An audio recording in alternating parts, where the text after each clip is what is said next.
last. Looks like it, Aunt Mattie. Huh. What, Dad? Hello, son. Well, daughter, how was the moving picture tonight? Lovely. Mice, that's what it was. Just a lot of mice. There wasn't anybody killed in the whole thing. Oh, well, then I'll stick to these. These don't talk. And that big cluck Norman Maine was in the picture tonight. Never does anything but kiss a lot of girls. Norman Maine is one of the best actors in pictures. You and your movies, that's all you think about. You shouldn't be allowed to go to them at all if you're asking me. Too bad I was so busy in the kitchen. I didn't hear anybody asking you. Hello, Granny. Hello, darling. But, of course, no one ever listens to me. They do if they're within 10 miles of you. Gadding around picture shows. House all cluttered up with movie magazines. And the other day, I caught her talking to a horse with a Swedish accent. Oh, sis. We're only young once, you know. Ah, Hollywood. You'd better be getting yourself a good husband and stop mooning about Hollywood. You know what she wants to do? She wants to go to Hollywood. I've known it all along. I've seen her making faces in the mirror and talking to herself. That's what comes of your movies. Why, what would you do if you did go to Hollywood? I'd be an actress. I would, I tell you. I've always known I could. Guys, wouldn't it be wonderful to have a movie star in the family? Oh, Miss Blodgett, may I have your autograph? You may not know it, Alec, but you're practically on your way to bed. Oh, Miss Blodgett, you're my favorite actress. Won't you tell me the secret of your success? Oh, let me alone. I asked her what's come over you. I'll tell you what's come over her. She's just a silly little girl whose head has been turned by the movies. And the sooner she forgets the whole thing, the better off she'll be. Why will I be better off? What's wrong with wanting to get out and make something of myself? What do you do that's so much better? Just because you're satisfied to sit here all your life, you think you can laugh at me. Well, someday you won't laugh at me. I'm going out and have a real life. I'm going to be somebody. You know, if it was spring, I'd say give her a good dose of sulfur and molasses.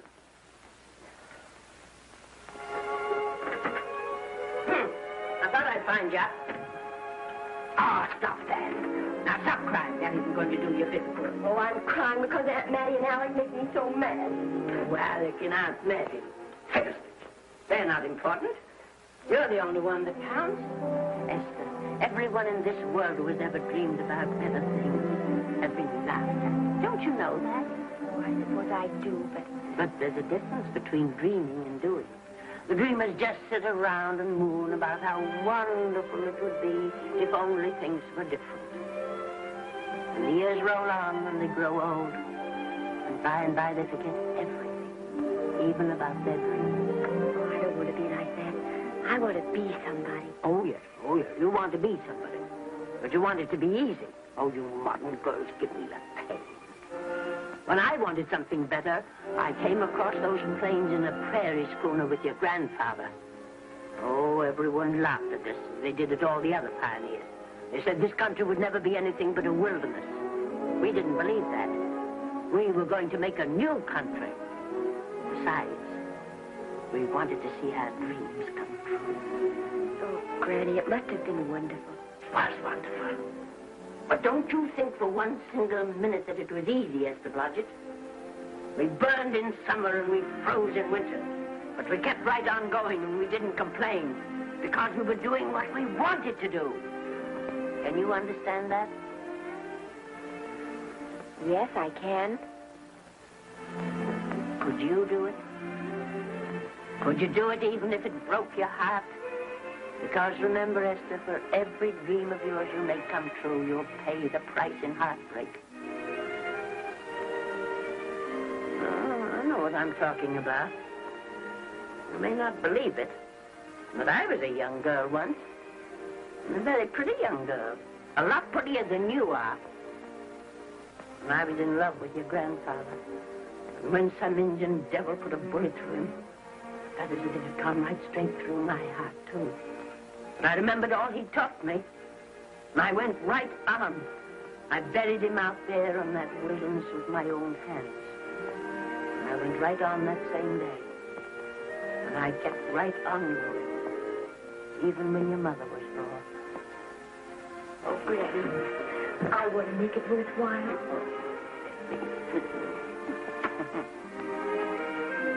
You know, Esther, there'll always be a wilderness to conquer. Maybe Hollywood's your wilderness now. From all I hear, it sounds like it. But if you've got one drop of my blood in your veins, you won't let Mattie or any of her kind break your heart. You'll go right out there and break it yourself. That's your right. Here. Oh, here. Stop that nonsense. Here. Take this and go to your Hollywood. Oh, I can't take your money. Well, why not? It's your savings. Well, I was only saving up for my funeral. Now I don't think I'm ever going to die. Oh, Granny, how can I ever thank you? By giving me your word of honor that you'll never tell a living soul where you got that money. I promise. Remember, if you do, I'll have you arrested for robbing me.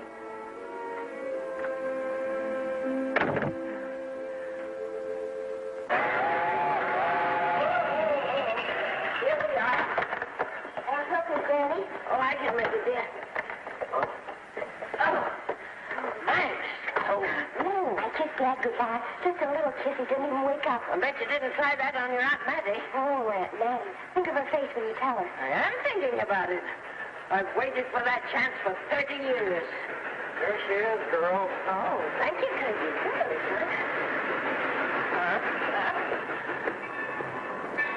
Well, come on. Here's your prairie schooner.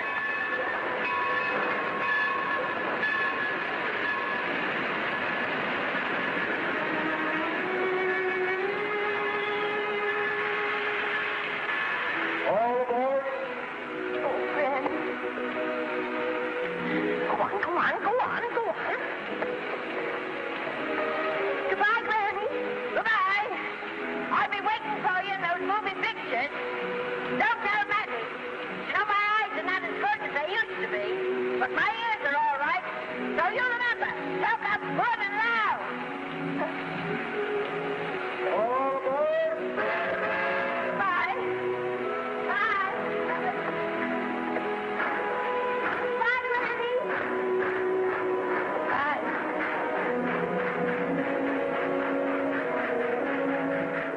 You want to go home now? I don't want to, but I will.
Good afternoon.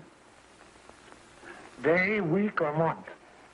It's a little hard to say. You see, I'm going into the movies. Well, you better take it for a week. It'll break your jump to Beverly Hills. Are all the studios really near here? All except Gaumont British. I suppose the best way to get a job is to go straight to the studios, isn't it? Mm-hmm. I have many illusions, you know. I'm perfectly willing to begin with a little bit of a part, or even as an extra. $6, please, in advance. Oh.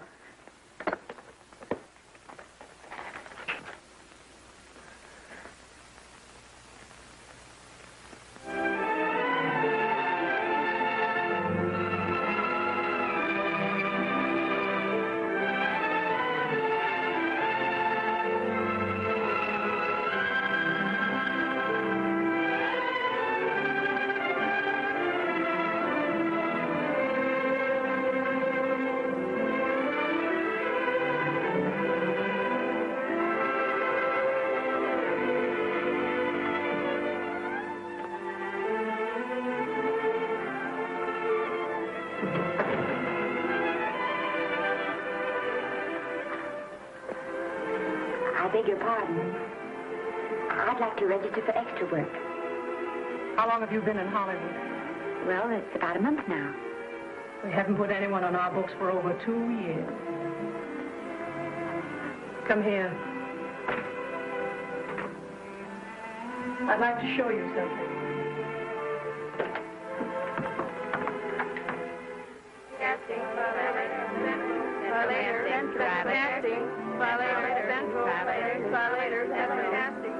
Every time you see one of those little lights flash, it's somebody asking for a job. Every time you hear them say, try later, it means there isn't any job. You can't keep the girls at the switchboard long. They go crazy. Every one of those little lights thought it was going to be a star.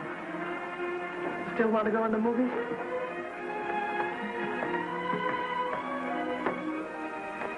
You know what your chances are?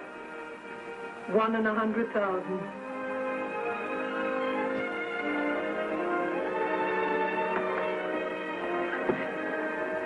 But maybe I'm that one.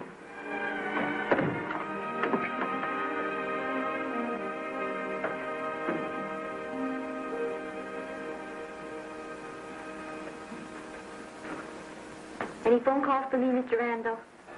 Oh, no. Jesse Lasky and Sammy Goldwyn must be writing letters instead. How's the luck today? There wasn't any. Maybe you don't go at it in the right way. Now, take Danny McGuire here. He knows the ropes. Don't you, Danny? Sure, I've had him around my neck for years.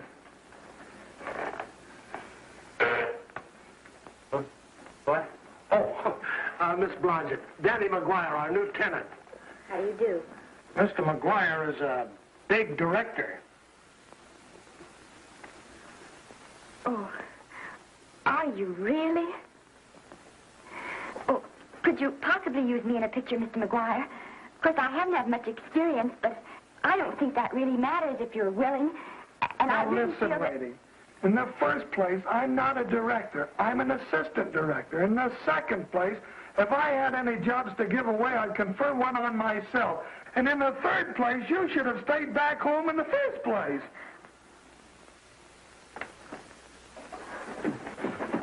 Oh, no, look what you've done. Hey, wait a minute. Hey, don't be that way. Don't do that. Gosh, I didn't mean to get tough, but a guy thinks he's being kidded when somebody asks him for a job and he hasn't got one for himself. After all, I'm not a big enough shot to hurt your feelings. I'm sorry. It wasn't just that. It was a lot of things. Looking for a job every day and never getting any nearer to it. I guess I was beginning to get a little scared. I know. Lady, do I know. Well, there's only one thing to do for that feeling when you're tired and sunk and down to your last nickel. Come on and I'll buy you a drink. Well, it's not as bad as down to the last nickel. I've still got $11 left. $11? You're going to buy me a drink. Come on.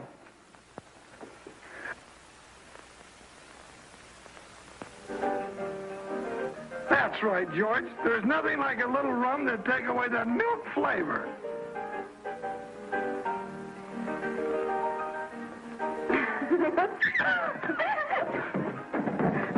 I beg your pardon. Certainly.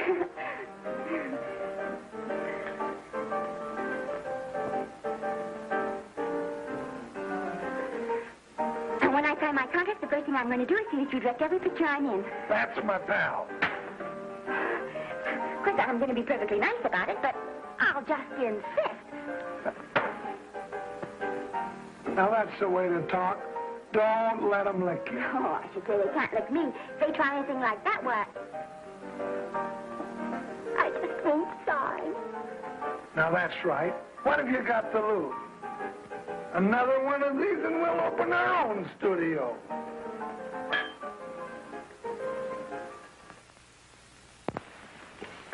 Bill rendered $24.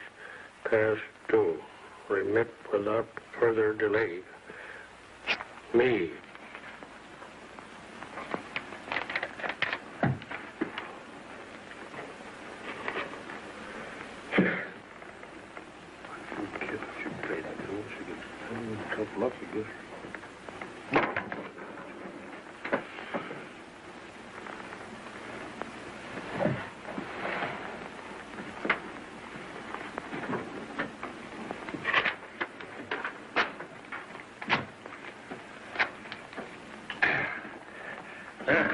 Fifth race.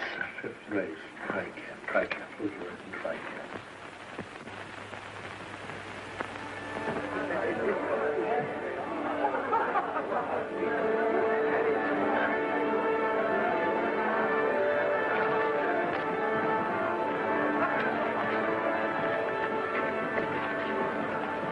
Hey, the program's going to be swell tonight. Now, you take this fella Beethoven. I'm a pushover for him. And Chopin, well, he's not so dusty either. But I kind of wish that once in a while they'd play something you could sort of go out whistling, you know, like Blood Naceto, Blood. Well, there's a tune. Hey, why don't you throw your hat in the air or something, can't you? This is a celebration. My job starts tomorrow. I know it does, and I think it's swell, Danny. Gee, I wish you were in on it, too. But, oh, no, it would have to be a war picture. One of those big novelty numbers, a war picture without any beautiful women at the front. Oh, well, something will happen soon. Maybe. Why don't you go home, kid? Oh, Danny, I can't do that. I came here, and I've got to stay. Well, now, if it's on account of money, I can... Oh, thanks. You've given me enough already. Anyhow, this is no time to be worrying. This is a party. Look at all the people. Everybody in the world. Look. That's Norman Maine.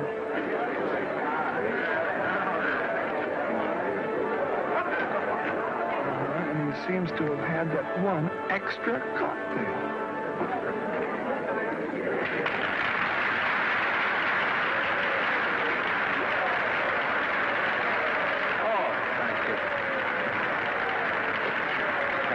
Sit down, you dope. That's the orchestra leader.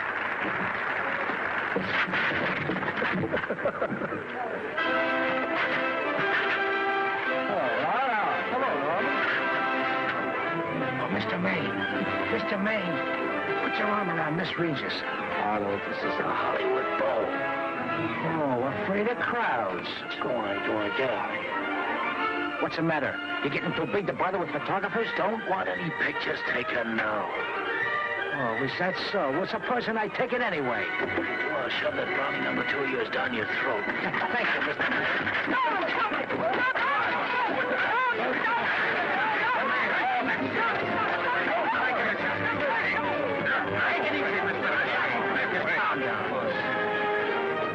Normie, come back and sit down.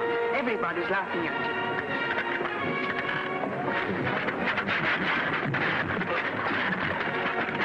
All right. Hi, Norman. Is he always like that? Well, I suppose he has to sleep sometime. Oh, and he's so wonderful on the screen.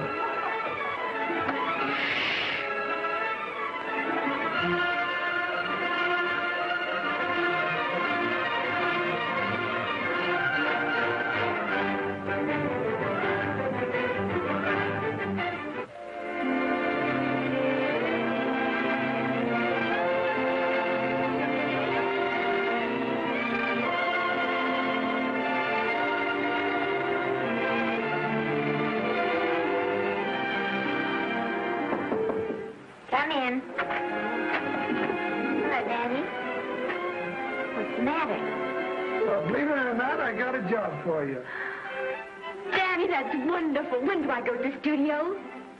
Well, you don't exactly go to the studio. Oh, it's on location. Well, it's not exactly on location. But of course, I haven't any makeup. Will you tell me what to get and sort of help me put it on? Well, you don't exactly need any makeup. You see, it's not really a picture job. It's being a waitress. Oh. Well, it's kind of a picture job if you look at it right.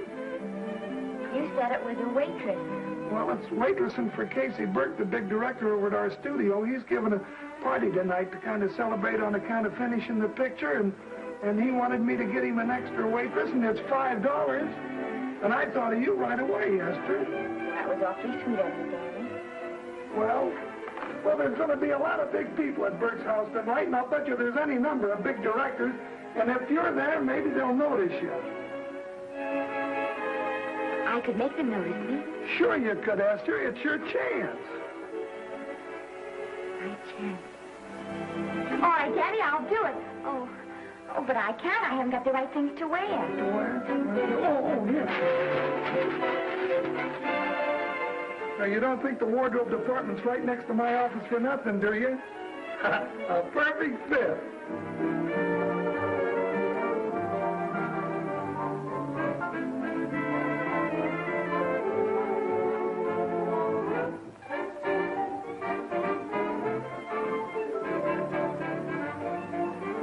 Did you get to the preview last night? I did. Would you like a little hors d'oeuvre? They are very nice. Oh, thanks. Well, what did you think of the picture? You should have saved it for Thanksgiving. What a turkey.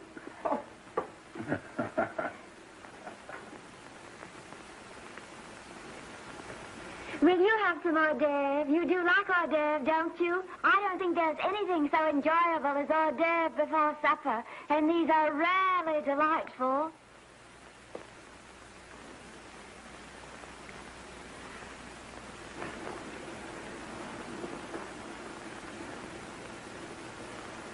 And at the finish, the kid turns around and sings the lullaby to its mother. Pardon the big boys, but would you like a little hors d'oeuvre? They say they're the best in town. Don't tell me. I know. Mae West. That's a great twist. But where are you going to find a 2-month-old baby that can sing? Hello, Oliver. Oh, hello, Casey. You want to fire me now? Wait till you see the picture. I'm not a director anymore. I'm a male nurse. What's the matter with the picture? A guy by the name of Norman Maine. His work is beginning to interfere with his drinking. Oliver, don't tell me I'm to direct his next picture, too. Mm-hmm. You were my favorite producer. Now, wait a minute. You just go right on with your directing. I'll take care of these stars. I know how to handle them. I had a serious talk with Norman after that Hollywood Bowl occurrence, and you don't have to worry any more about his behavior. You'll be Mr. Niles. Mr. Libby of your publicity department is on the telephone. He said it's most important, sir. It's about Mr. Maine. Thank you. Oh, it's probably just some little thing. Of course, Oliver. I'll turn on the radio and see if they've called out the National Guard yet. Hello, Libby. What's the good word? Mr. Norman Maine, America's Prince Charming, was apprehended driving an ambulance down Wilshire Boulevard with a siren going full blast. He explained he was a tree surgeon on a maternity case. Well, will it be in the papers? No, it won't be in the papers. But that's a nice, expensive hobby of yours, keeping Mr. Maine's informal entertainments out of the public press. Oh, that's fine work, Libby. Try and see that no one gets to Norman. He's probably home sleeping it off. Oliver. Why can't you forget those dopes at the studio for one night? Business, business all the time. I don't know what's going to become of you. Norman, why didn't you call for me? Oh, by darling, why didn't I call for you?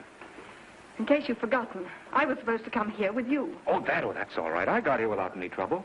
The only reason I don't slap your face. Yes, darling, I know. Hello, John. Oh, hello, man. What's the matter with Oliver? He looks as if he'd had bad news. Hello, Mary. What's the matter, old boy? Maybe I'm wrong. I guess I've been drinking too much lately. Oh, you ought to cut it down. It's bad stuff. Scotch and soda.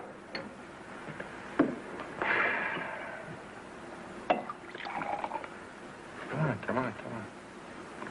The word, you know, is pronounced whim. Bad dialogue, Oliver. I'd rather not watch this. You know best. Soda. Thank you. Oh. Go ahead and say it. I've got it coming to you.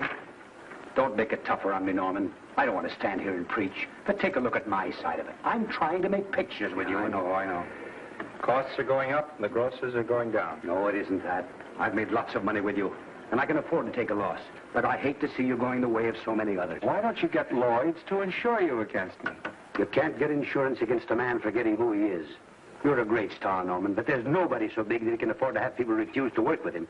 Who doesn't want to work with me? You... Quiet. Listen, I know plenty of people who do. Yes, and so do I. But your real friends can't stand seeing you start to fall apart. What do you mean by that? The first signs are always the same. Not being able to remember your lines. Cameraman struggling to cover your hangovers. And all because you have to have a good time. Every day and every night. Listen, I've warned you for a long time. Okay, Norman. Oliver, you're a swell guy. You won't lose any money on me. I'll promise you that. I'll be ready for the curtains when the time comes.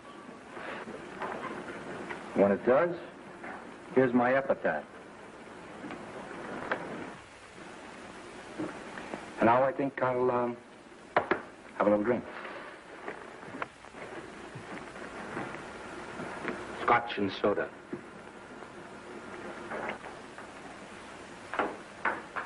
Scotch and soda. Ooh.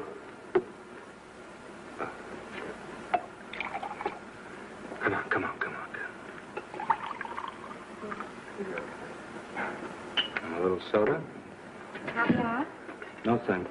Yes, pardon me. Ah, lovely. No, I mean the caviar. Mm-hmm. No, don't go away. I'm starving, really. Which would you take? I don't know. You know? I don't know either. It's hard to choose. I think I'll take caviar. Mr. Maine doesn't care for any more. Do you know me? No. No, Normie doesn't care for any more. I think I shall get very drunk indeed.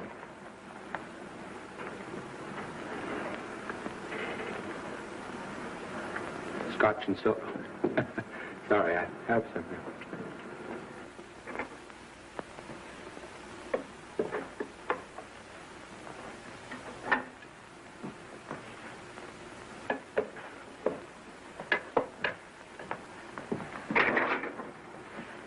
Oh. Mind if I help?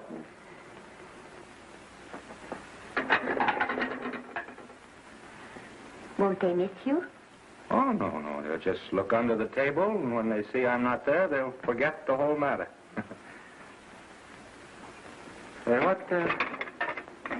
What's your name? Esther Blodgett. My name's Maine. I know. You do? Ah. What's so funny? I was just thinking about all your fans and how surprised they'd be to see you here helping me put plates away. Oh, they don't know my finer side. They'd be pretty envious of me, meeting you this way in person. Oh, you do. Well, tell me, are you disappointed? Yes. Now you've done it. Oh, never mind that. That makes the room look lived in. Tell me, why are you disappointed? I was sitting behind you at the Hollywood Bowl the night you didn't want to be photographed. Yeah. I'm told I crept into many a heart that night. Oh, I can never explain this. You know, you have very pretty hair. You better get out of here. And a sensitive mouth. And a charming little dimple. Precisely why you here instead of with the rest of the guests. I'm just trying to be helpful. I see. Are you sure there's no other attraction? Well, it might be that my old mania for putting plates away is coming back on me.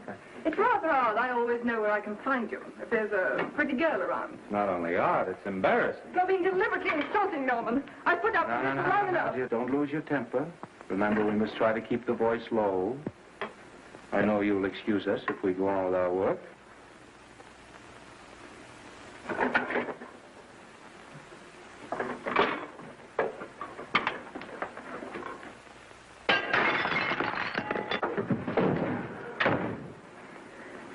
Now see what you've done.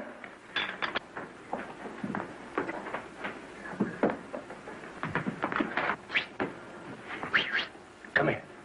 Help me up. Are you hurt? No more than usual. Come on, the wolves are on us. We got to get out of here. Oh, I can't. The dishes aren't finished. Oh, yes, they are.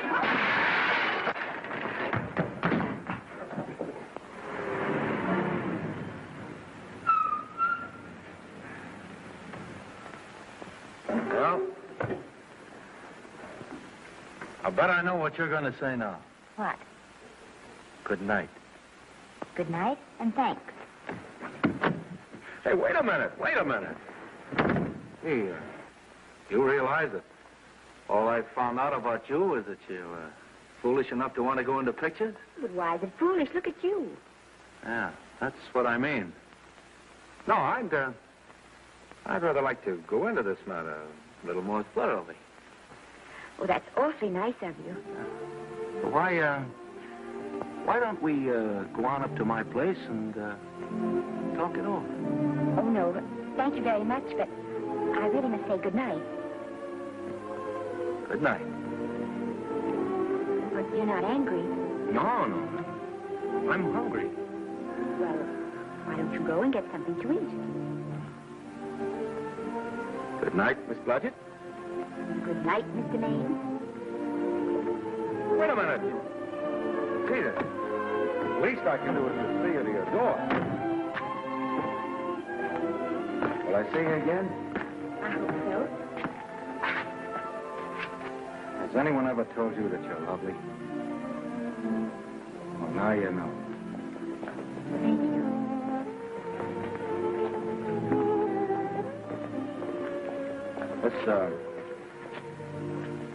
It's hard to say, but I want to say it anyway. You know, I'm a screen. In private life, you know. But whatever I do, I still respect lovely things. And you're lovely. You understand? Yes, I think I do. And it isn't that bump on the head that's doing this. Well, I'm glad.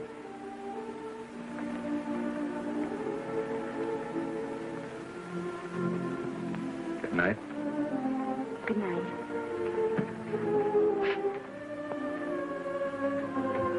Hey! You mind if I take just one more look?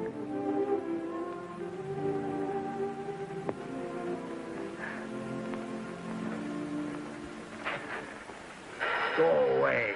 Quite impossible. I wouldn't even consider it. No.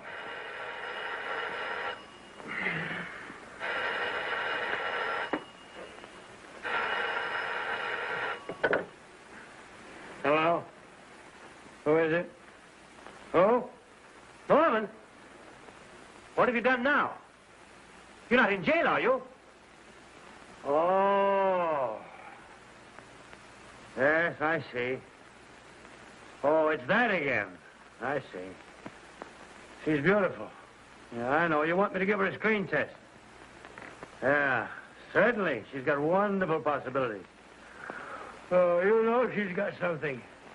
Well, you knew all the other ones had something, too. Oh, no. I tell you, Oliver, she's got that sincerity and honestness and sincerity and honestness that makes great actresses. Oliver, I am so sure of this girl that I want to take the test with her myself. Listen, Oliver, you've worked hard. You're entitled to a break. You get...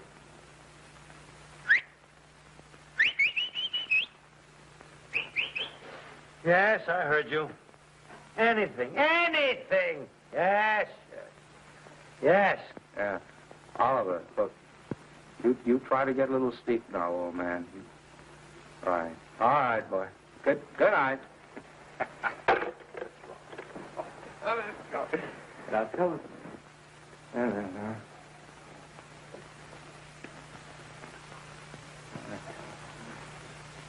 Telephone book. Telephone book. What is it? Telephone. Hey, Olive, telephone book.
Telephone. For me? Some drunk trying to be funny says he's Norman Maine. Oh, thanks, I'll be right down. And Miss Blodgett, would you give him a message for me? Tell him it's 3 o'clock in the morning!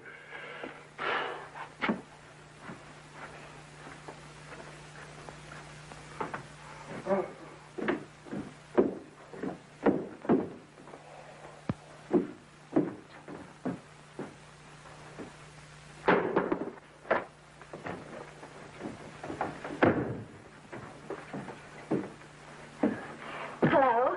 What? Oh. Oh. Oh. Oh, yes. I'll be there. Oh, thank you.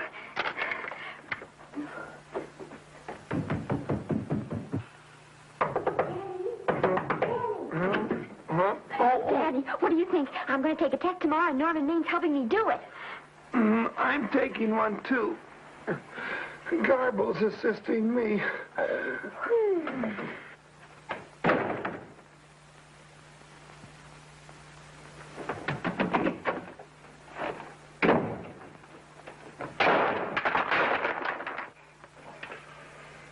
Oh.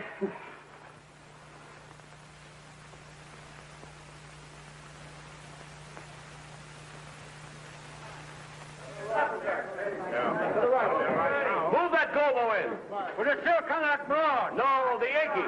Is this light too hot for you, Hanley? Okay, but cut down on the backlight. Put a double on that 90. Bring it down a little. That's it. Now, pull down on that 150. Ready to take it. Get pulled down on that 150. Okay.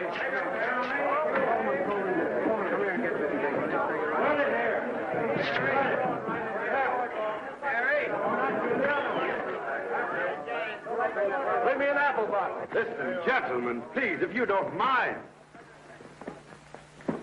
This is just a test. Ready, Mr. Burke? All ready, Mr. Burke. Ready, Mr. Burke. Ready now, Mr. Burke. All ready, Mr. Burke.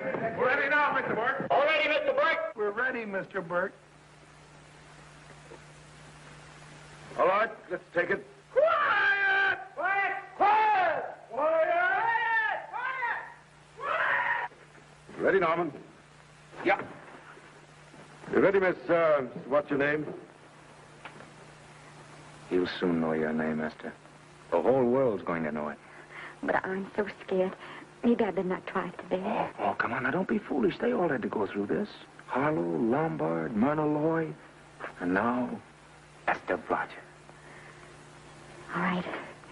I'm ready. This is a take. Rolling. Quiet. Hey!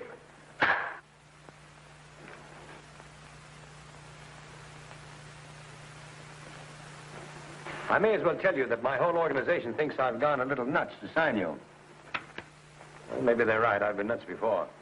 You see, all the experts seem to think that your type is a little mild for present-day taste. But I rather believe that tastes change, like eyebrows. And I think that also, like eyebrows, tastes are going back to the natural. You look like a nice girl. I think I'm going to like you. That's not important. I think the public will like you. That is important. Oh, yes. I see what you mean. I mean, I know it is. Only don't think it's going to be easy. Nothing you really want is ever given away free. You have to pay for it.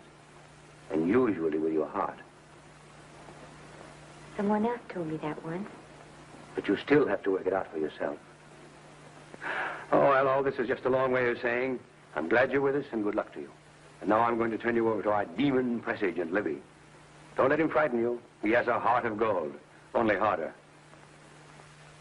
And for the love of Pete, learn to close your mouth and keep it closed, even in your love scenes.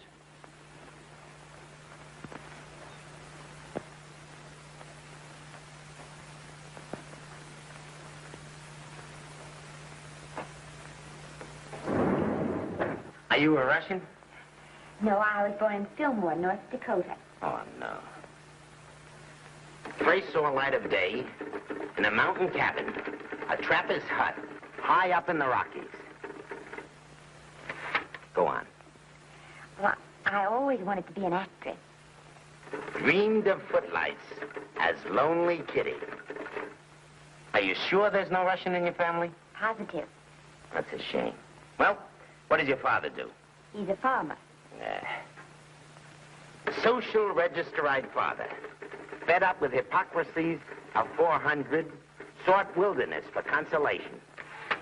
There amidst the mountain flowers, he raised another blossom. His lovely little daughter. What's your name? Esther Victoria Blodgett.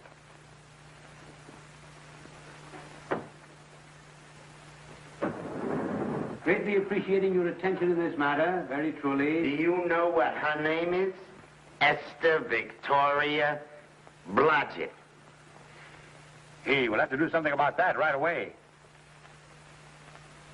Esther Victoria Blodgett. Well, that Blodgett's definitely out. Let's see, Esther Victoria, Vicky. How about Vicky? Oh, I think that's terribly cute. Let's see, Vicky. Vicky what? Vicky, pronounced Vicky.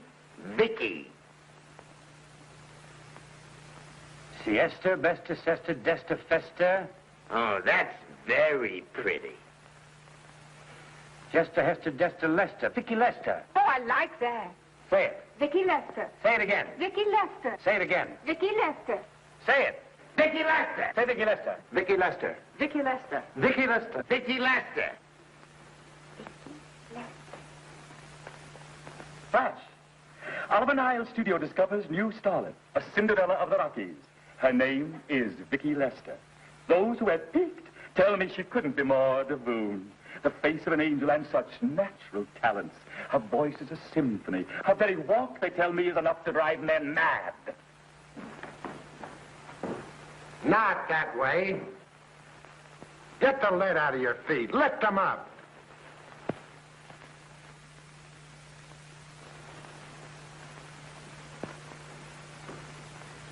That's better. It's terrible, but it's better. The quality of mercy is not strained. It droppeth as the gentle rain from heaven. Cease. Through the mouth, my child, through the mouth. The nose is for smelling roses. Proceed. Does she have to look surprised all the time?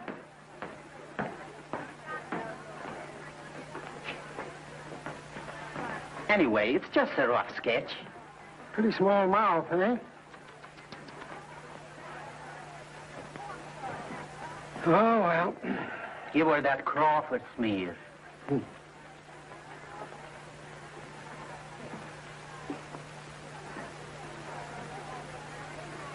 This'll give her that deeply... Yeah.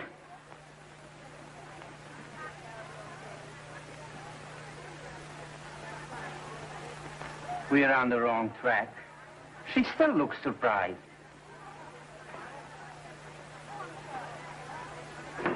Listen, dress people, we're shooting on the set this morning, not in the commissary. Now, come on, snap into it. Acme Trucking Company? No. Mr. Smith is not in.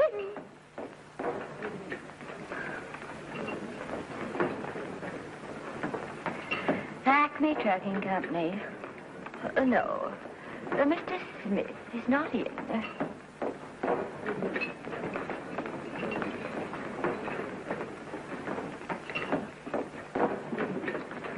Good morning. What can I bring you, Mr. Maine? That just shows how long you've been here. Mabel Blodgett. How soon are you and I going to be married, huh? I don't know. You'll have to ask my mother.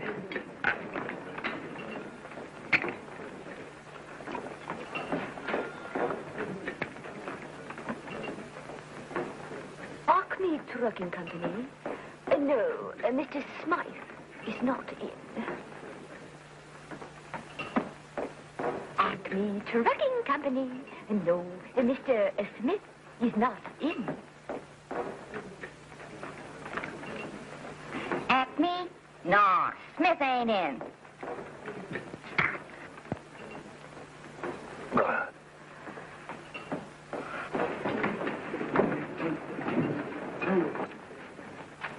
Acme Trucking Company? I'd like to speak to Mr. Smith, please. Mr. Smith is not... Oh, Norman. What's all this between you and Smith? I've got a part. It's only one line, but it's in the picture. It's ambition that made you break that date with me last night. Well, I had to be here so early this morning, and So did I. I had to stay up all night to make it. you've started your picture, haven't you? No, we're still in the testing stage. You can't seem to get the right girl for the lead. Gee, you'd think with all the girls there are that... Yeah, no, but this one's got to be different. She's got to be little and cute and sweet, intelligent. It'll blow me down. What? Will close my tired old eyes. Well, what is it? Hold everything. Come on. Come on.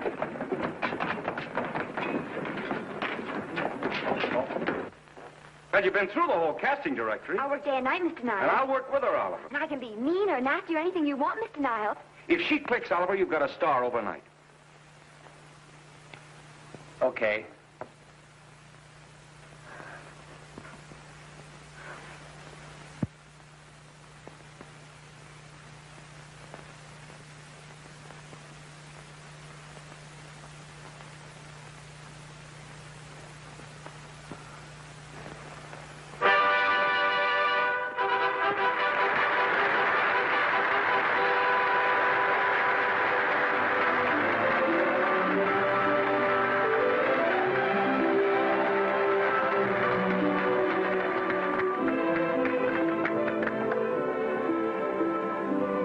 Wait till you hear them at the end of the picture.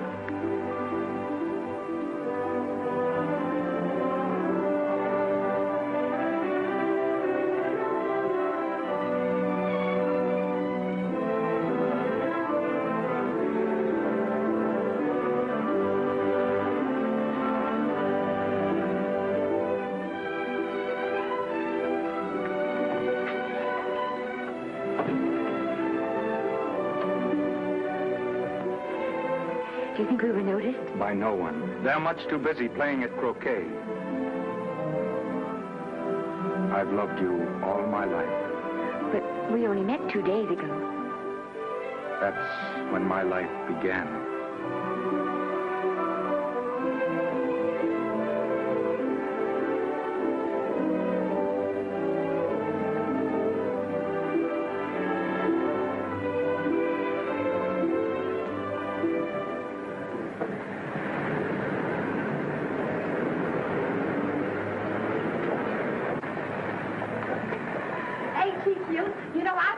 same type I am, don't you? I think she's sweet. Well, it's Vicki Lester's picture, all right.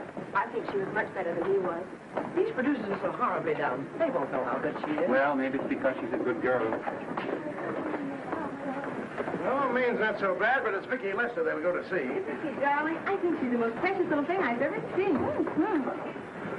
The knockout, Libby.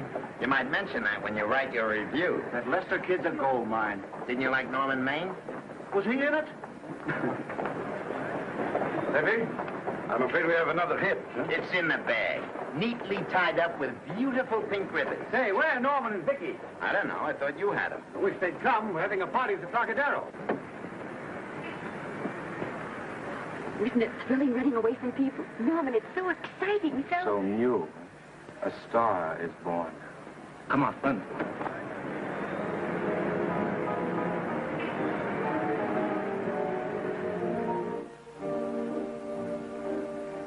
It's wonderful, isn't it? A crazy quilt. Oh.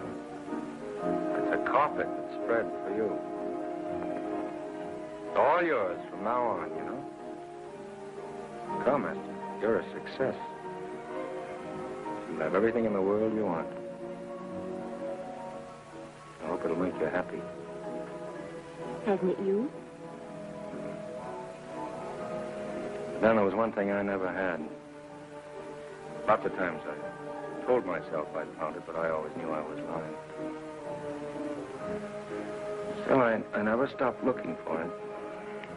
Maybe it'll come. Well, I think it has come, Esther. I only wish it went too late. Oh, but it's not too late. No, you can't throw away your life the way I've thrown away mine and have anything left that's good enough.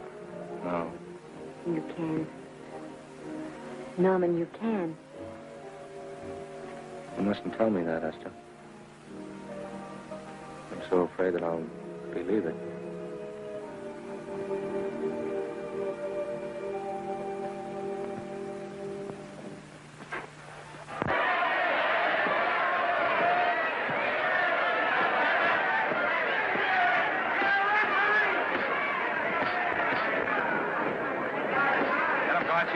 Shoot your right. Swell, isn't it? Lovely. What's got you, Janet? Can't you hear me, gotcha? Shoot your right!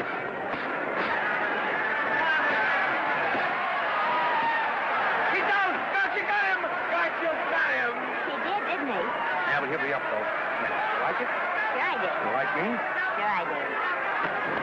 Ooh, that reminds me. Will you marry me? No, thank you. Come on, gotcha, finish him. Why won't you marry me? Wasn't that dependable? Hey, shoot your right! Throw away your money? Break him up in there, break him up. Drink so much. Well, suppose I quit drinking. Yes? Come on, gosh, you shoot the right in there, the right. Suppose I save my money. Yes? There he goes, let him have it. Suppose I became absolutely dependable on all occasions. Yes?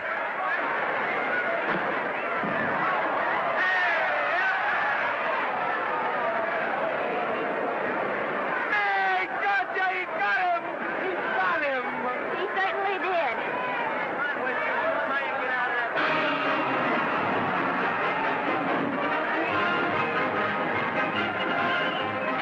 Gee, that's a beautiful place. Norman, What there? would you do all that to me if I said I'd marry you? No, certainly not. I was just supposing. We're going to be married. Guess I didn't read that line right. I'll try it again. We are going to be married. Both of us. Yeah, to each other. What do you think of that? Well, when? Where? Well, we thought we'd elope in the conventional manner. What's the matter? It's trying to decide whether it's good for the studio. Is it? It is. And bless you, my children. When's it going to happen? Oh, we thought we'd just sneak out sometime. We're not telling anyone but you. Listen to this. The screen's ideal romance blossomed into breathtaking reality today when Vicki Lester and Norman Maine, America's dream lovers, slipped quietly through the portals of holy matrimony. How does it sound? Horrible. But you see, we're going to elope. Sure you are. It'll be the biggest elopement this town ever saw. We'll get a tie-up with the Army, have you escorted all the way down to Yuma by 20 of their new bombing planes. Is he going with us? Don't you think we can work this thing out better alone? No sense in bothering the happy couple with all the details. I'll see to it that you get a carbon copy of the whole layout. I can hardly wait. I'm sorry we didn't realize that we were in the way. While you're settling the details, you don't mind if I take this woman out and buy her a ring, do you? Sure, go ahead. We want everything legal. That's a charming match. A nice girl like Vicky. And public nuisance #1. Now, wait a minute, Libby. Norman's all right. And if you'll pardon my pointing, Vicky's businesses are wrong. It doesn't require any comments. I wasn't making any comments. I just said it was a rotten shame. So go ahead and plan the elopement. Oh, that elopement stuff is out.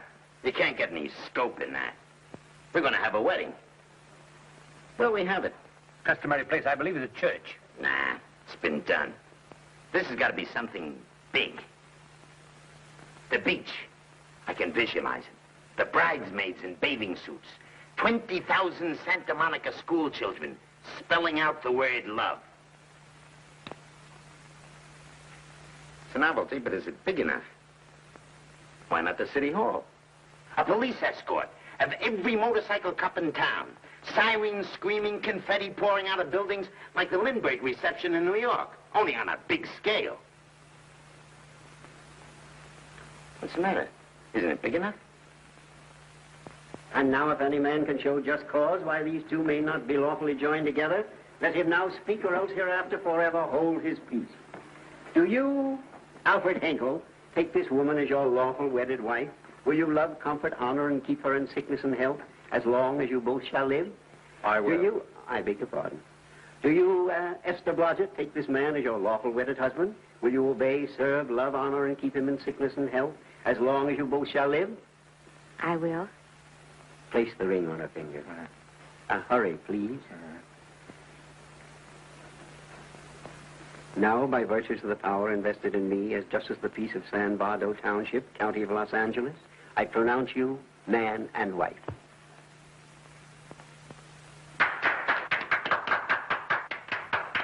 Quiet! And now I must exercise my prerogative of office. I hope you'll be very happy, Mrs. Hinkle. Thank you. Thank you, sir. Oh, Thank you Danny. very much. Now, if you'll please sign the license. Oh, yeah. You know, Mrs. Hinkle, I can't help but believe I've seen you somewhere before. Oh, really? Well, I believe this is the first time I've ever been in San Bardo. You know, your face is familiar, too, Really? Mr. Hinkle. There you are, sir. Thank you very much. Oh, Here's your thank you, receipt. sir. Thank you. Goodbye. Goodbye. See you again. Yes, goodbye. No, I got something else. See. No. Yeah, I think you got by with it. But it was close. That JP was just beginning to remember where he'd seen it. Well, anyway, we got away from Libby.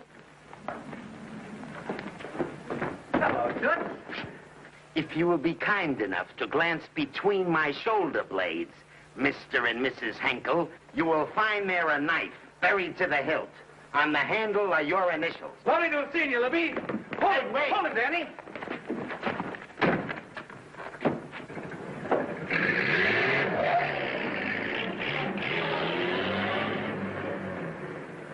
There go a couple of rats I raised from mice.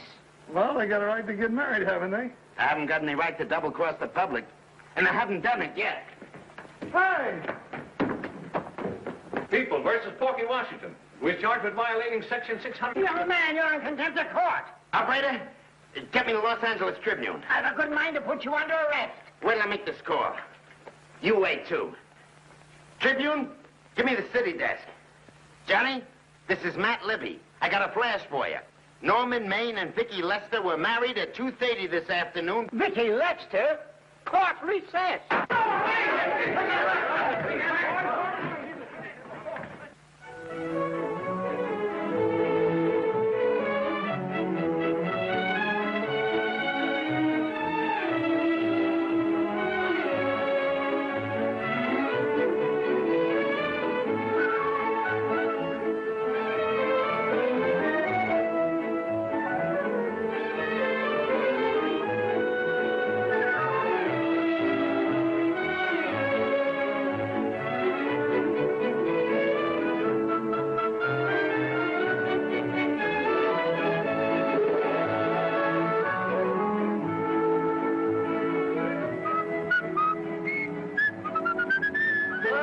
me a horse, a great big horse, a great big buckaroo, and let me wahoo, wahoo, wahoo!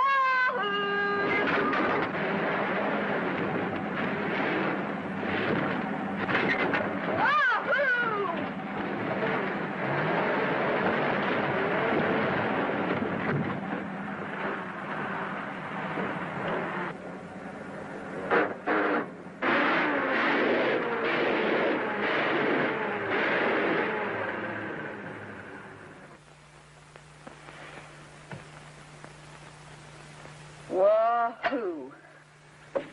Wahoo. I don't want to sound immodest, but I think I've stripped a gear. Well, sit down, won't you, and let's get acquainted. We'll probably be seeing quite a bit of each other from now on. No. Might just as well break the ice now as later.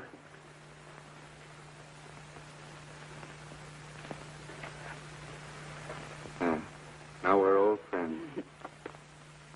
Hey, have I got time for a shower before dinner? Plenty, if you can find a shower. I never can remember where that thing is. Does it pull out or slide under? Here, I think I can find it. Nope, it's the linen closet. Here it is. Nice work. Oh, half the time those things are just luck. I'll see if I can disinfect this steak.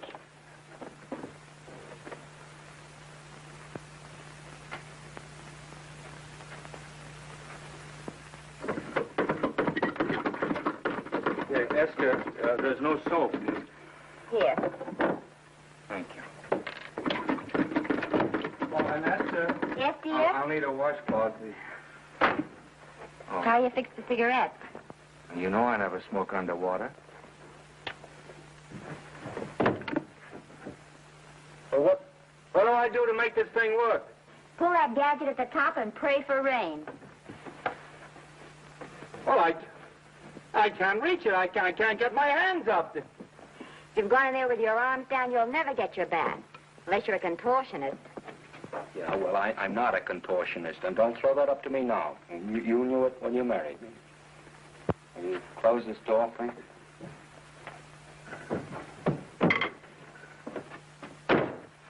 Thank you.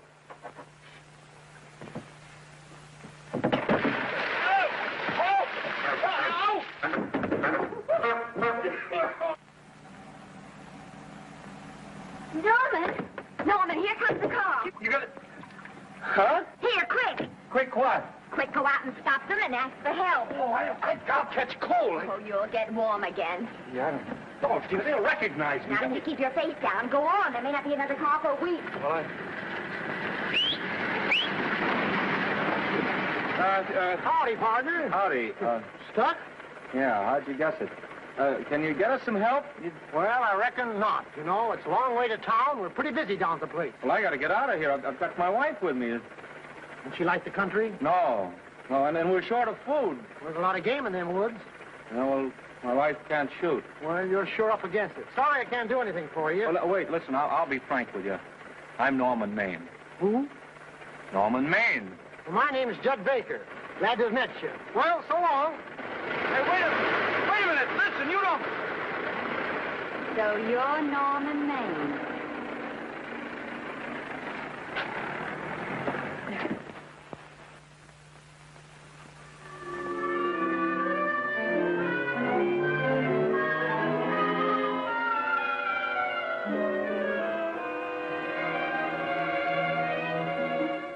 I got my prestige to look out for. I'm supposed to be the best publicity man in the racket. And they laugh themselves sick when I even try to get a decent mention of Maine.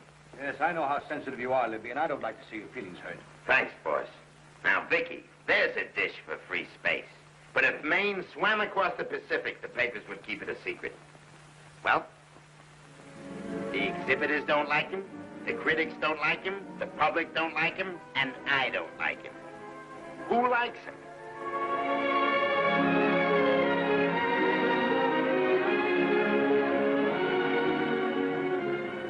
Oh, but, darling, this is almost too much of a surprise. And there I was in my touching innocence, thinking we were going to live at the beach house. Oh, we'll still keep the place at Malibu. But this is special. This is our castle. It used to be in the air, you know? Well, we'll never use any ugly words like contracts and pictures and careers. When we come in those gates, we'll check the studio outside. Come on, I got another little surprise for you.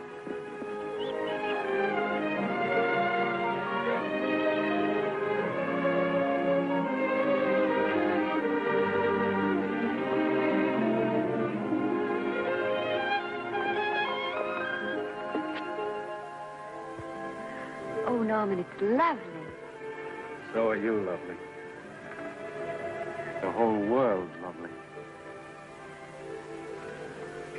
Hey, hold it!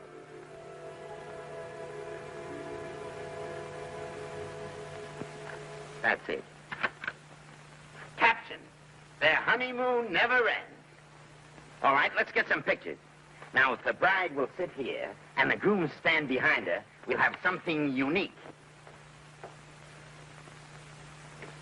Now let's go after something different. You sit down and she'll stand up. Pretty radical, isn't it? Yeah, but in a nice way.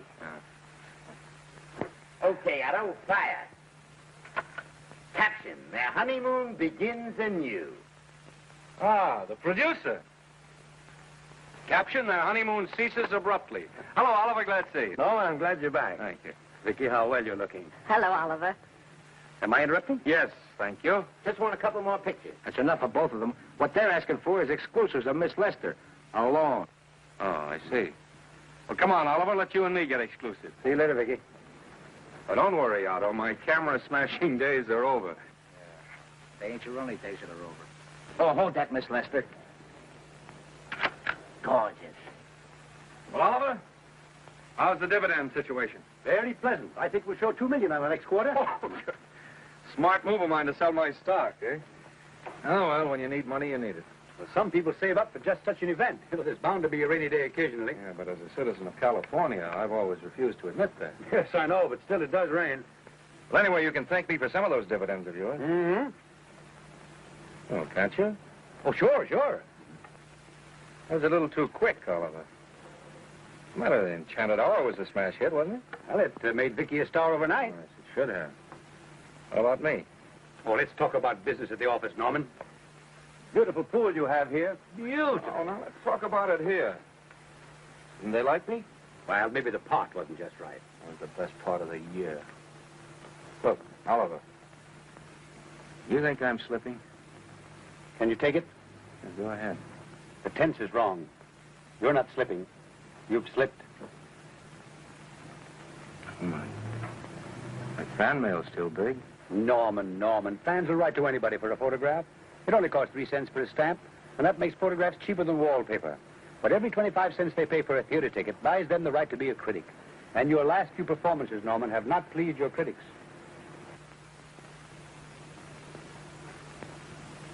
You remember I told you I'd be ready for the curtains when the time came?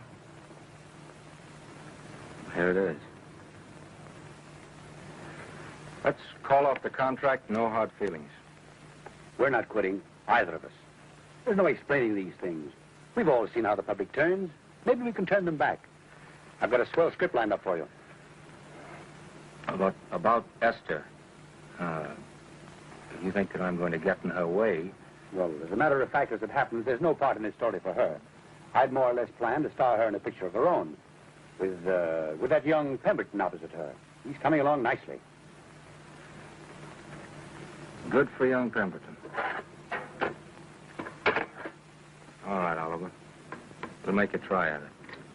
Let's hope it's not too late.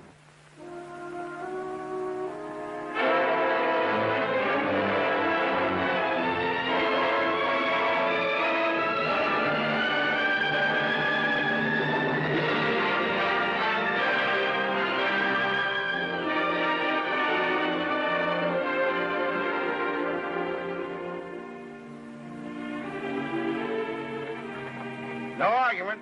I'll buy those. Huh. The screen's most finished actor. I'll say he's finished. He keeps them away in droves.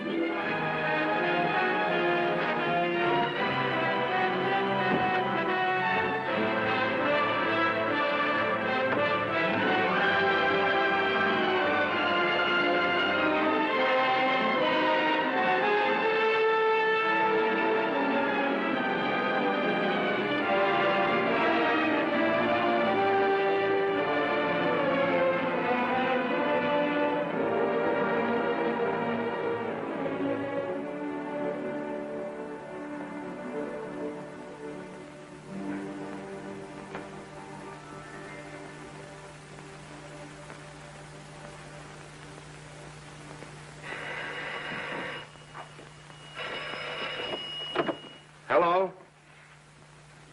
No. Oh, Miss Lester isn't home as yet.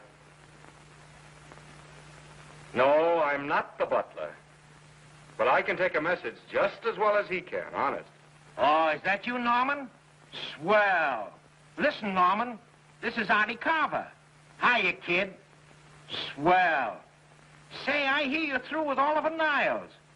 Is that on the level? Oh, please, Artie. I'm not news anymore. Forget it. Say, what kind of a settlement did you make on your contract? Give me a figure so I can do a story on it. There was no money involved. We just called it quits. Okay, I'll fill in my own figure. Say, by the way, I've been trying to get an interview with Vicky for 2 weeks, but she's always busy. How about you giving an old pal a break by speaking to her for me? Sure, I'll ask her. Swell. So long.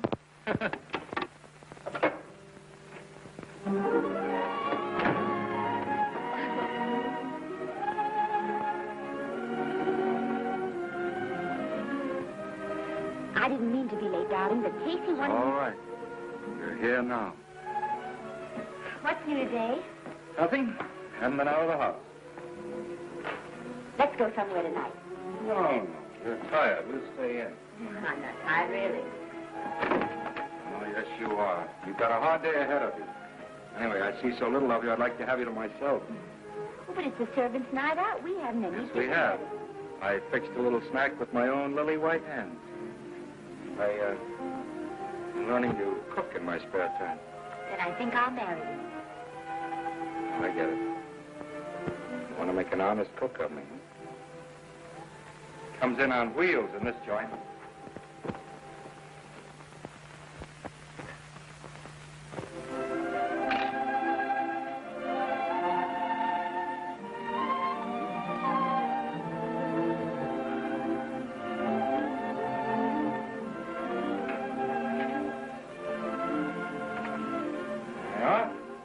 How's it look? Wonderful. Huh? That's what I thought. Now then, don't be formal, just pitch in. Huh?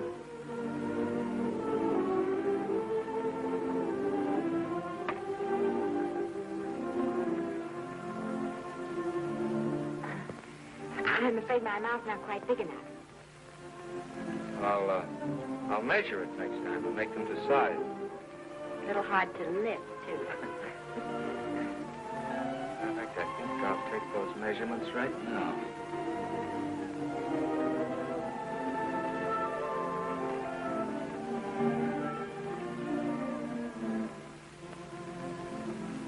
That's what I wait for. All day.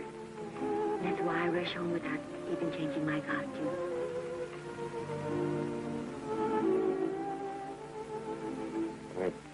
We're forgetting that we're hungry. Would you like a sandwich? Thank you. I still have a little work on this one.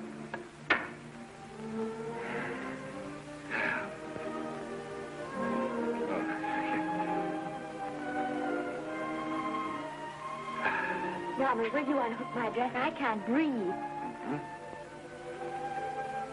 You know, all the time I thought it was the kiss that made you breathless.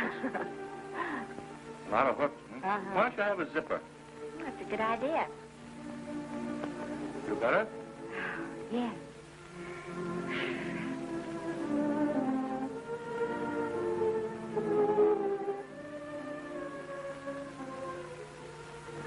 Don't look now, but I think that guy on your left is in love with you. I hope so.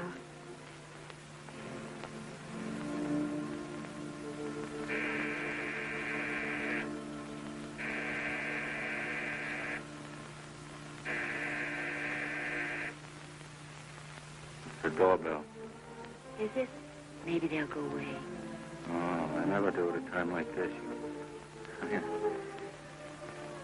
Just a minute, dear. I'll be right back.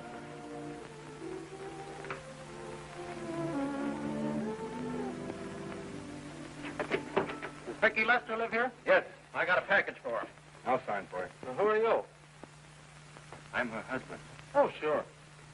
I'm right here, Mr. Lester.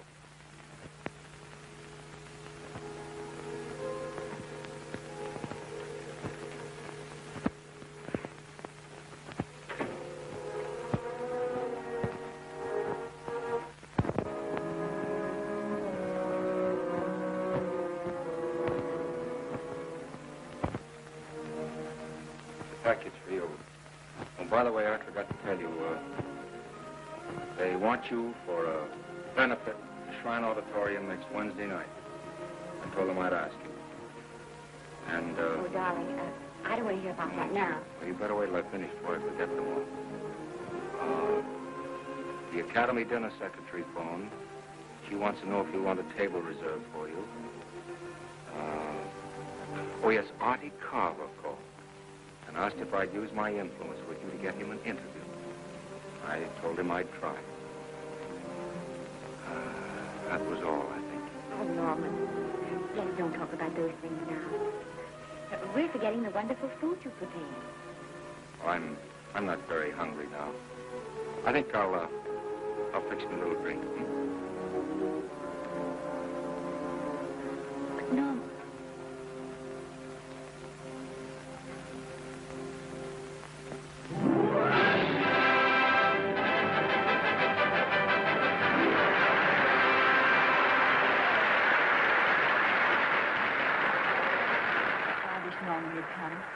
Stop worrying.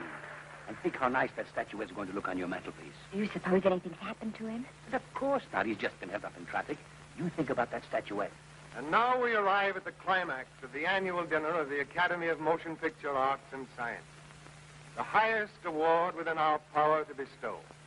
We have already applauded with our hearts as well as our hands, while awards are being given those gentlemen who during the past year have rendered distinguished service to the motion picture industry. We now pay honor to the lady, or rather to one lady. We offer to her the Academy Award for the finest performance of the past year. She has already had the world's acclaim, but this is the tribute of her fellow workers, the men and women of this industry. It is not only my pleasure, but my privilege to present this award to the actress who created the unforgettable Anna in Dream Without End, Miss Vicki Lester.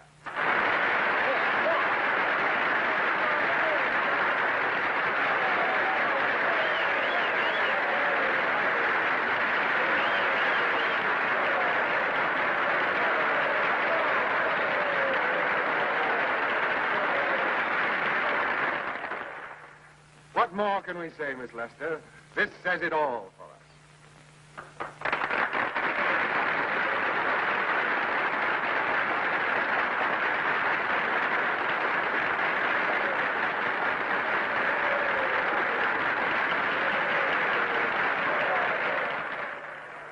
Ladies and gentlemen, when something like this happens to you, and you try to tell how you feel about it, you find that out of all the words in the world, there are only two that really mean anything. Thank you. All I can do is to say them to you from my heart. All I can do is to keep on saying them. Hey, that's fine. All the same. That's a very pretty speech, my dear. Very pretty. You said the right thing. I want to be the very first one to congratulate you on that valuable little piece of bric-a-brac. Now I want to make a speech. Gentlemen of the Academy and fellow suckers, I got one of those once for a best performance. They don't mean a thing. People get them every year. What I want's a special award, something nobody else can get. I want a statue for the worst performance of the year. In fact, I want 3 statues for the 3 worst performances of the year, because I've earned them. And every single one of you that saw those last masterpieces of mine knows that I've earned them. Libby, start the music. What I'm here to find out is, do I get them or do I get them? Now answer yes or no.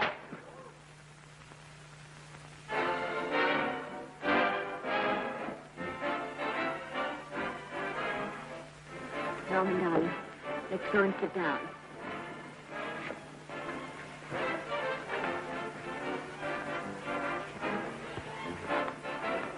Come on, Norman, sit to that. That's for you, Norman. Hello, Norman.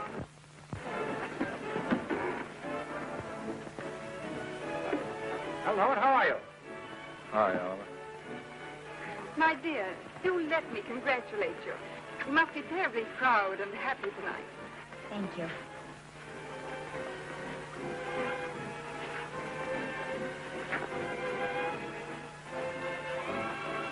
Won't he give me a drink?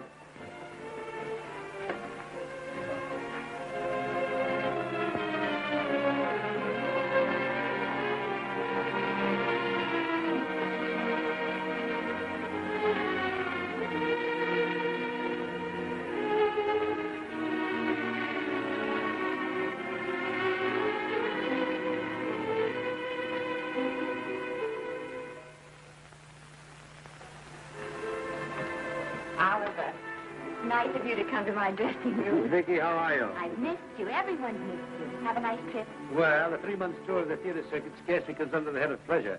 But the way they're screaming for your pictures all over the country. Miss Lester, if I may talk shop, you are a knockout. Thank you. It's good to hear that. You've been crying. A little. How's Norman?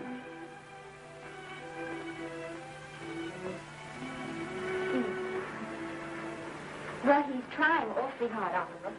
Letting Norman leave this studio was the hardest thing I ever did.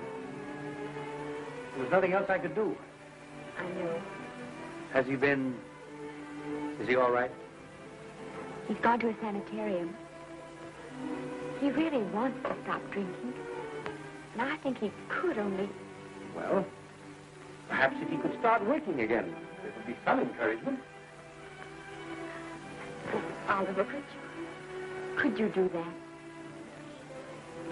Oh, thank you. But he mustn't ever know I told you.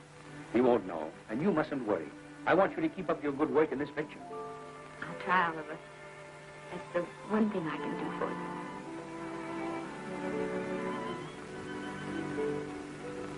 you. If you'll just sit here, Mr. Niles, I'll have Mr. Maine brought down. Thank you. Brought down.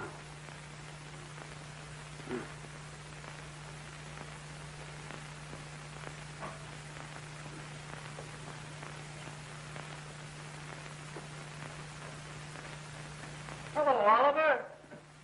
Welcome to Liberty Hall. Hello, Norman. Well, no, Mr. Niles isn't slipping me a case of scotch, Cuddles. This is just a handshake. This is Cuddles, Oliver, my social secretary. We go everywhere together. How are you feeling, Norman? Fine. Getting along remarkably well, Cuddles tells me. He says you ought to see some of the boys. Let's sit down. Yeah. Cuddles, we really don't need you. Touching, isn't it? Can't bear to have me out of his sight. Are you comfortable here, Norman? Comfortable. It's positively luxurious. They even have iron bars in the windows to keep out the draft. How much longer are you going to be here? Oh, well, I'm really cured now. I'm just staying on for an extra week or two to get in good shape, you know. After all, there's no particular hurry to return to the cameras. That's what I wanted to talk to you about. I've got a script with a fine part for you in it. Oliver, that's great. That's great. Who plays opposite me? Well, it is not exactly the lead. Young Pemberton's doing that. But I tell you frankly, I consider your part better than the lead. Oh, I see. It's better than the lead. Well, of course, it isn't terribly long. But it's one of those parts that makes an impression on you. They'll be thinking about you all through the picture. Mm-hmm. Well, the thing is, Oliver, I'm pretty well set at another studio. I'm not at liberty at the moment to tell you which one. You know yourself how those things are. Of course. But it's a big picture. It's one of the biggest of the year. And the part. Every actor in Hollywood would give his teeth to play. Hey. Well, that's fine, Norman. Naturally, that will tie you up for a while. But we won't get to this picture for some time. And perhaps, if you want to consider it for later on, well, I'll tell you, Oliver, you'd better not count on it. See, I've got several pictures lined up after this one, and they're talking to me about England. You know, they're doing some very interesting things over there, you know. Mm-hmm. Hey. What is it, Cuddles? Speak right out. We all love you. Your dinner. Oh, here we dine at 5:30 here. It makes the nights longer. Well, goodbye, Norman. I'm glad to see you getting along so well. Be out in no time. I'll have to introduce myself all over to a lot of people. They won't know me when I'm not drinking. Goodbye. Goodbye, Norman. Thanks for dropping in. No. Well, Cuddles? Alone at last, eh?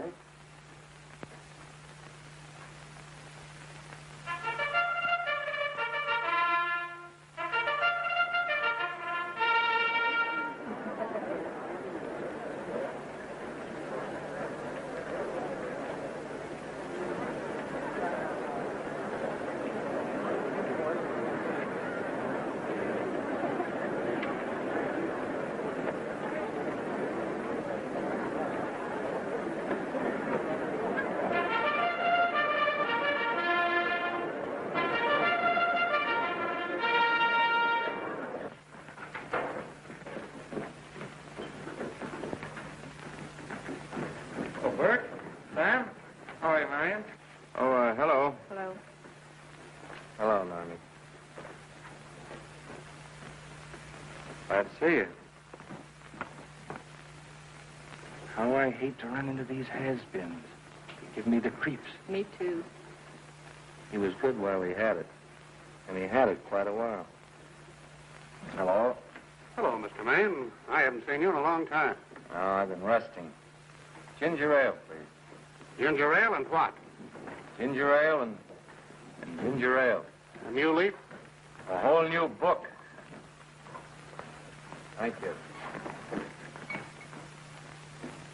Scotch straight. Hello, Libby. Why, it's Mr. America of yesteryear. Do they let you wander about now without a keeper? Oh, sure. I'm a trustee now. Didn't expect to find you at Santa Anita. What do they do with the actors while you're away? Oh, they cut them into slices and fry them with eggs.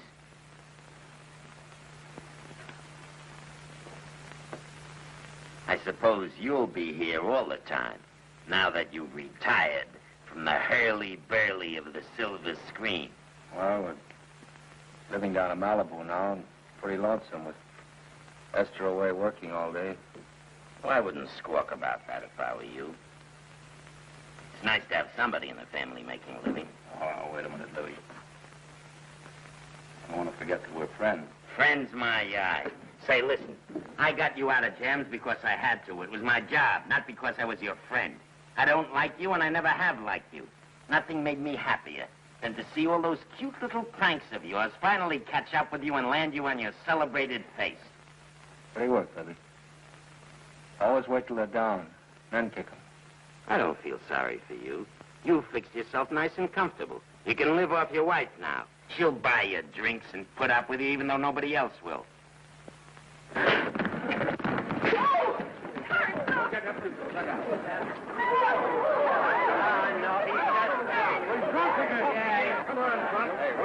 a minute. Come on outside for you, wise guy. I'm Norman Maine. Oh, that's not my fault. Oh, don't bother to toss him out. He's harmless. All right, Mr. Libby, if you say so. Sure, let him go. What can he do? He can't fight any better than he can act. Norman Maine. Oh, he's drunk again. Why, he's been drunk for years.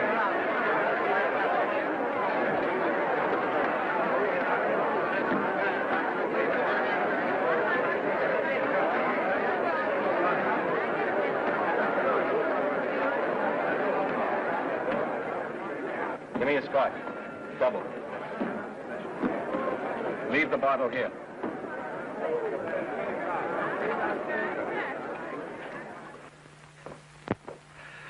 Vicky, you'll be ill. Why don't you try to get a little sleep? But he's been gone 4 days. 4 days and not a word.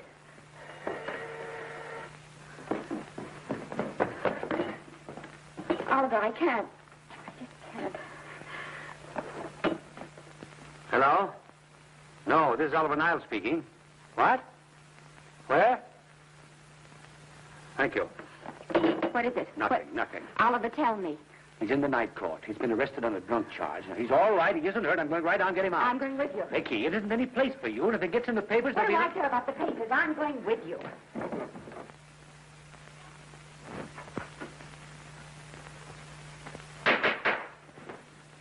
Division 30, Municipal Court, County Los Angeles, now in session. The Honorable Judge J. Parrish presiding. Be seated, please. Was we able to do anything? The judge wouldn't even see me. Ready, Your Honor.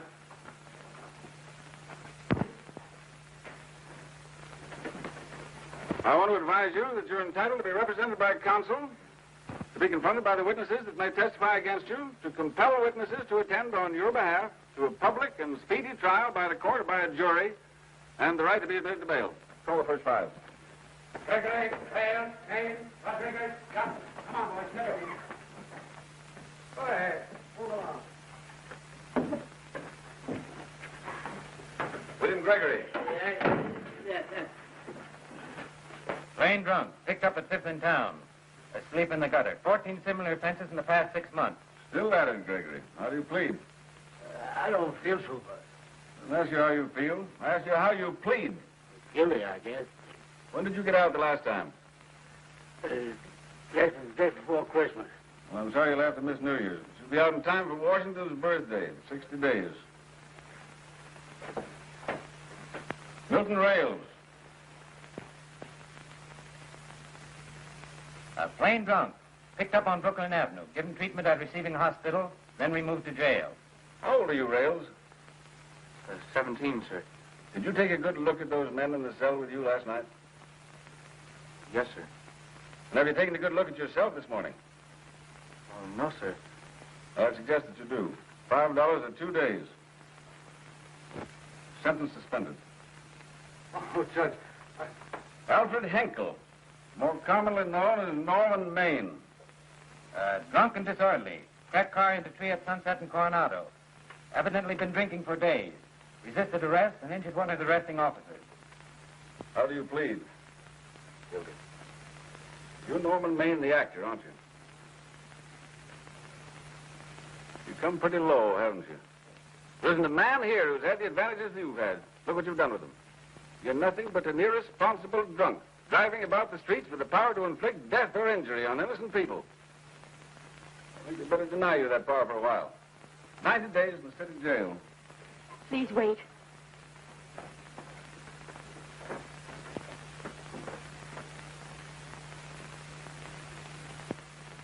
I'm his wife.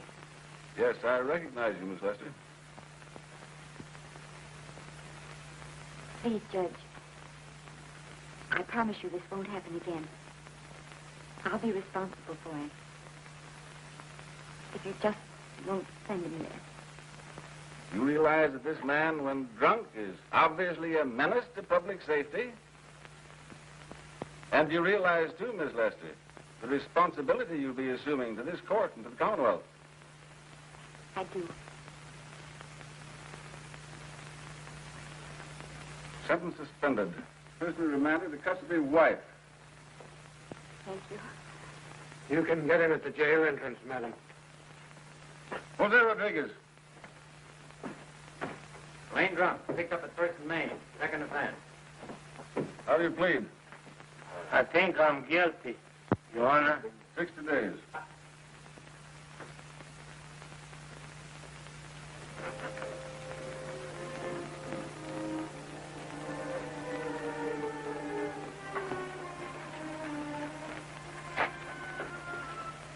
Yeah, I'm so tired. Hold it, Mr. Maine. Protect him. Oh, no. What about a statement for the press? Oh, no, please.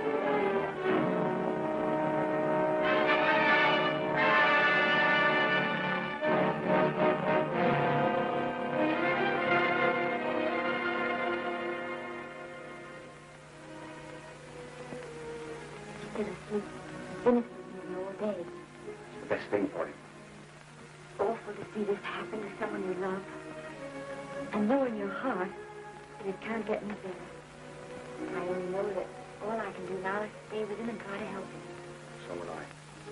And between us, we take care of him. You're very fond of him, aren't you, Oliver? I'm very fond of both. Then I know you'll understand what I have to tell you. And after what happened last night, I think you already know what it is. I can't do any more custody. I'm going away for good with Norman. You can't do that, Vicky. You're the very thing of your success. And you've worked so hard to achieve it. That's what's been ruining me. And I've thought it all out. Maybe if I hadn't been away from him so much, last night and what went before, it wouldn't have happened. I know it's too late to think about that now, but it may not be too late to go away with him and start over somewhere. It's your life you're giving up, Vicky. so I can try to give Norman back his. Can you honestly tell me I'm wrong to do it? No, Vicky. I cannot honestly tell you that. Then there'll be no more Vicky Lester.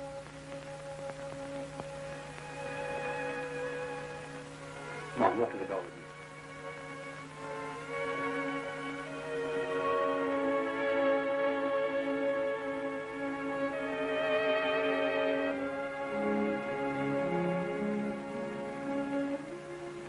Goodbye, Vicky Lester. You were a grand girl.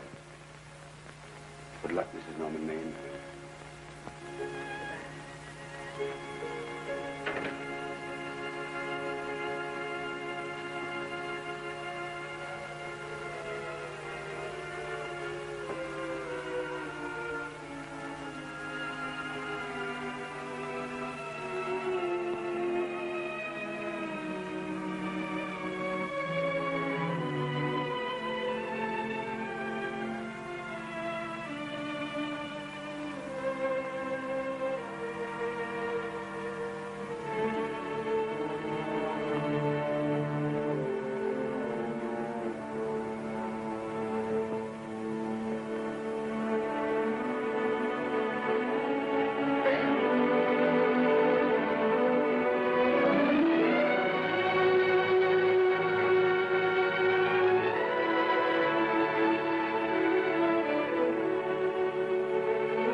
Darling,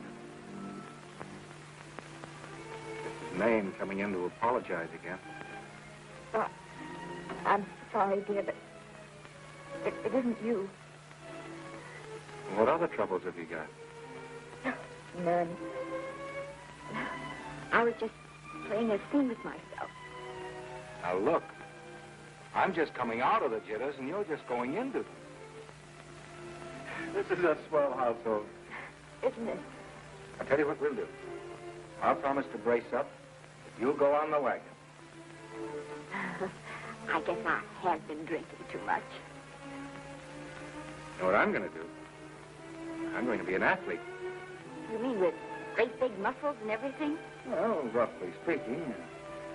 Gonna join the YMCA? That costs too much. I'm going wading up in our front yard. No. Sure. Would you like me to go with you? Sure, if you'd like to. No, Miss, I don't think I will. It might spoil this beautiful, natural wave. Yeah, I guess that's right. But, darling, what, could you have a hot toddy, some hot soup for me when I come back? Some hot soup? And I'll make some of those nice sandwiches. No, Miss, do you have to?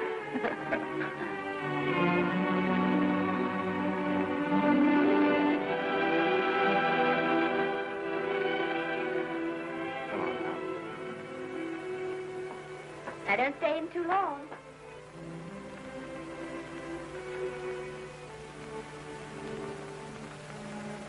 Hey!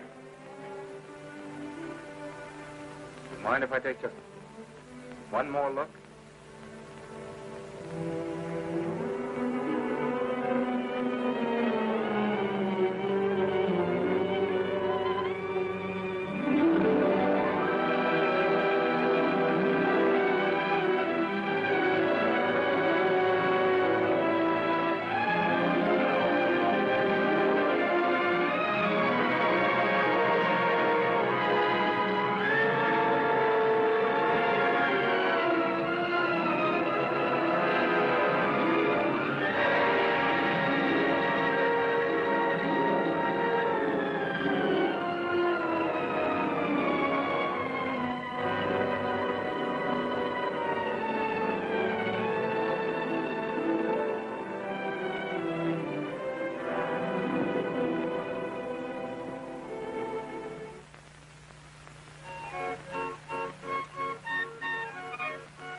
First drink of water he had in 20 years. And then he had to get it by accident. Pardon. How do you wire congratulations to the Pacific Ocean?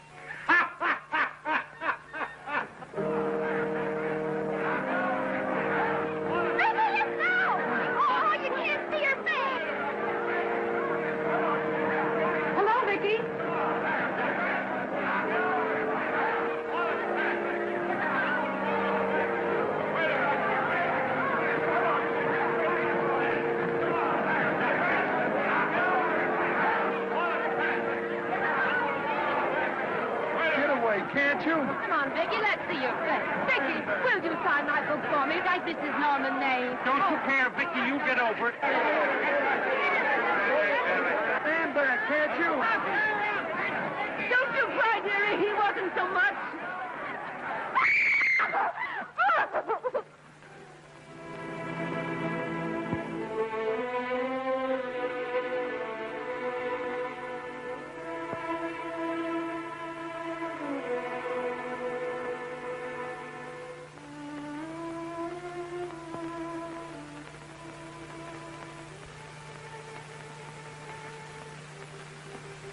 Do you mind if I keep it?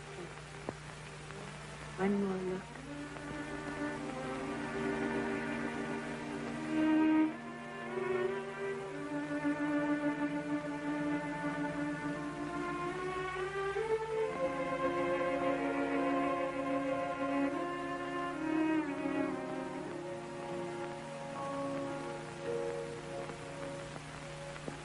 Here are the paychecks for the servants, Graves.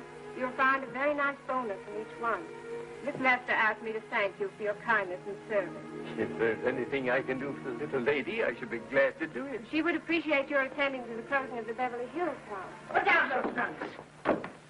Put it down, I say. Well, where is she? In the bedroom. Who are you? I'm her grandmother. Get up.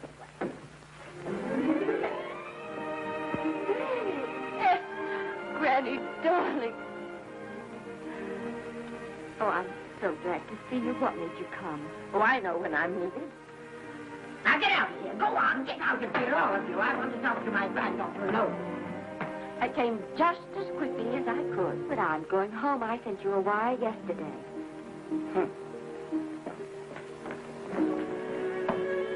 Sit down. Is it true that you're going to quit the movie? I never want to hear them again. What are you running away from, Rita? I'm not running away. It's just that I can't go on. My heart isn't in it anymore.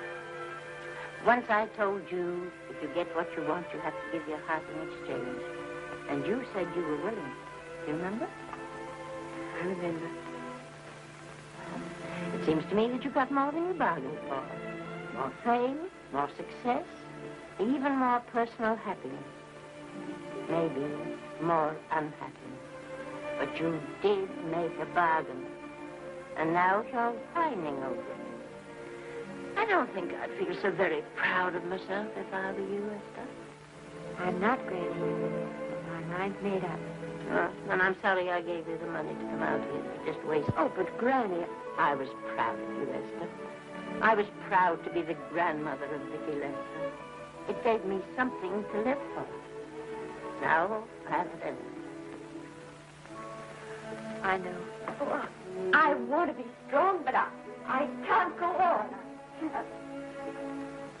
You must. Tragedy is a test of courage. If you can meet it bravely, it will leave you bigger than it found you.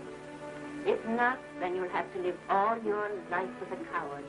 Because no matter where you may run, you can never run away from yourself. I never knew Norman Maine. He wrote me a very sweet letter when you were married. He said you told him how much I meant to you. And I know just how much you must have meant to him. You know, Esther, I can't believe that wherever he is, he can be very happy, knowing that his death broke the spirit of the little girl he praised me so highly for raising. And I can't believe that he can be very proud, knowing that all his great love did for you was to make you a quitter. The car is ready, Miss Lester. We'll have to go now to make the train.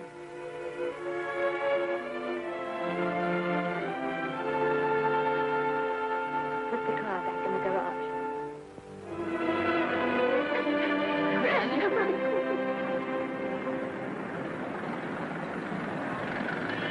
The entire picture industry has come to the Chinese theater for this opening tonight. It has come to pay tribute to a great star on her long-awaited return to the screen in what has been called her greatest performance. It has come to pay tribute to the girl herself. The girl who has won the heart of Hollywood. The girl who has won the heart of the world. Miss Vicki Lester. And if I'm not mistaken, Miss Lester's car has just driven up. Yes, it is she.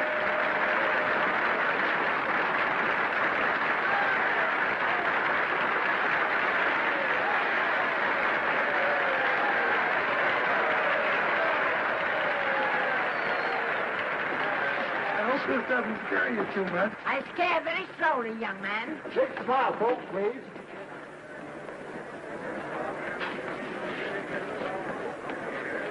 They'll have your mug, I mean your face, plastered across half the papers in the country tomorrow. How do I look? Oh, you look swell. You're a liar, but I like you. And here's Miss Lester's grandmother. Won't you say a few words to the radio audience, please? Say something, Letty.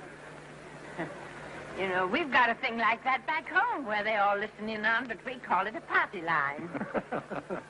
Won't you say something, please? They're listening. Maybe some of you people listening in dream about coming to Hollywood.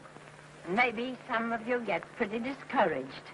Well, when you do, you just think about me. It took me over 60 years to get here, but here I am, and here I mean to stay. Thank you very much.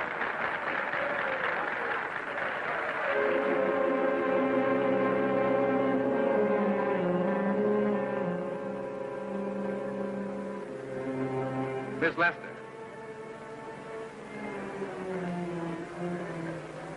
This microphone is on an international hookup. Throughout the world, your fans are hoping that you'll say a few words to them.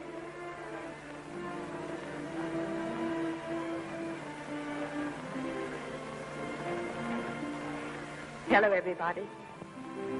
This is Mrs. Norman Maine.